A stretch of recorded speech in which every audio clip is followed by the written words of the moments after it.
Hello दोस्तों, मैं हूं doctor Mahesh Deshmukh, director at DCB biology. और आज के इस वीडियो में हम लोग देखने जा रहे हैं बेटा इंपॉर्टेंट डायग्राम जो हमारी 12th बोर्ड की एग्जाम्स के लिए बहुत ही ज्यादा इंपॉर्टेंट है। और इसमें से ही कुछ डायग्राम्स आपकी पेपर में आएंगे और इसलिए ये वीडियो आपके लिए बहुत इंपॉर्टेंट है बेटा। इस वीडियो को ज्यादा से ज्यादा 12th के बोर्ड एग्जाम देने वाले बच्चों के पास भी पहुंचाइए। तो शुरू करते हैं हम। सबसे पहला पोलन ग्रेन। बेटा पोलन ग्रेन का डायग्राम जिसमें आपको एक्साइन, इंटाइन, जंप और वेजिटेटिव सेल, जनरेटिव सेल, ये सारे अच्छे से नाम देके आपको ये डायग्राम को ड्रॉ करना होगा। तो पोलन ग्रेन का एक डायग्राम बहुत इंपॉर्टेंट है बेटा। उसके बाद आपका डायग्राम है एनाट्रोपस ओव्यूल का। ओव्यूल का डायग्राम आपको निकालने के लिए आ सकता है बेटा, बहुत ही सुंदर डायग्राम इसका हम लोग निकाल सकते हैं। न्यूसेलस आपको दिखाना है, इंटेगमेंट आपको दिखाना है, फ्यूनिकल आपको दिखाना है, राइट। फिर उसके बाद चलाजल एंड क्या होता है, माइक्रोपाइल क्या होता है, ओके। फिर अंदर एम्ब्रियो सैक का डेवलपमेंट जो है उसमें सिनर्जिड्स क्या होते हैं, एग होता है, पोलर न्यूक्लियाई होते हैं, एंटीपोडल्स होते हैं। तो ये सारी चीजें आपको उस डायग्राम में अच्छे से दिखानी होगी। अगर आप ये सारी चीजें दिखाते हो तो आपका मार्क एकदम मतलब पक्का हो जाएगा उसमें। नेक्स्ट है बेटा आपको हार्ट का इंटरनल स्ट्रक्चर। अभी आपकी एज में हार्ट के बारे में क्या बताना है ना। आपके दिलों में तो बहुत सारे लोग रहते हैं, लेकिन अपनी हार्ट का जब डायग्राम निकालोगे पेपर में तो उनके नाम मत लिखना।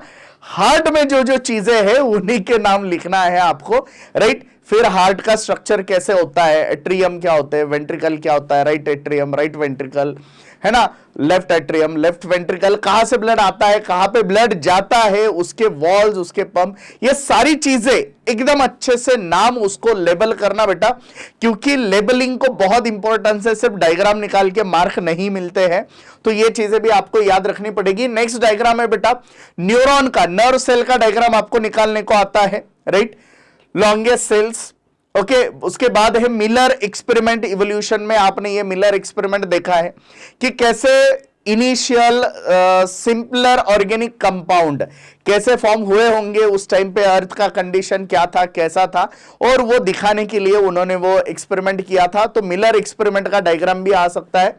नेक्स्ट है बेटा PBR 322, है ना। बायोटेक्नोलॉजी में ये वेक्टर आपको दिया हुआ है ना, that P stands for plasmid, B stands for Bolivar, R for Rodriguez. तो PBR 322 में आपको पूरा दिखाना होगा बेटा टेट्रासाइक्लिन कहां पे है, एम्पिसिलिन रेजिस्टेंस जीन कहां पे है, इनमें कौन से रेस्ट्रिक्शन साइट्स है, आरओपी क्या है, ओराई सीक्वेंस, और बाकी के जो भी रेस्ट्रिक्शन साइट के मतलब रेस्ट्रिक्शन एंजाइम के जो साइट्स है वो भी आपको अच्छे से दिखाने होंगे। तो PBR 322 का डायग्राम भी आपको आ सकता है। बाद में है आपको LS of testis. LS of testis में सर्टोलाई सेल है ना, जर्मिनल एपिथेलियम है, primary spermatocyte, secondary spermatocyte, spermatid, spermatogonium, ये सारे नाम आपको अच्छे से देने होंगे इस डायग्राम में। तो ये एक डायग्राम आपको आ सकता है। उसके बाद आएगा बेटा TS ऑफ ओवरी। तो ओवरी का स्ट्रक्चर आपको अच्छे से निकालना है और उसके भी developmental, Graafian follicle, ovum, release of ovum वगैरह, ये सारी चीजें जो आपकी बुक में डायग्राम में दिखाई गई है वो आपको बहुत अच्छे से वहां पे निकालनी होगी। नेक्स्ट है बेटा स्ट्रक्चर ऑफ स्पर्म। स्पर्म का आपको स्ट्रक्चर और उसका लेवल आपको अच्छे से करना पड़ेगा। ये डायग्राम भी बहुत इंपॉर्टेंट है बेटा, ये भी बहुत बार इसके पहले भी पूछा गया है। उसके बाद है structure of chromosome.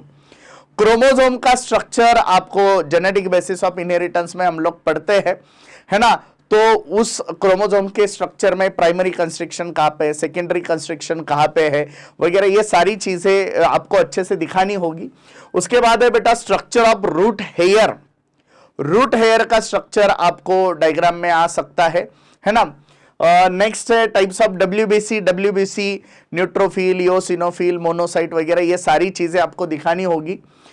TS of spinal cord, ये भी डायग्राम आ सकता है, बहुत इंपॉर्टेंट डायग्राम है।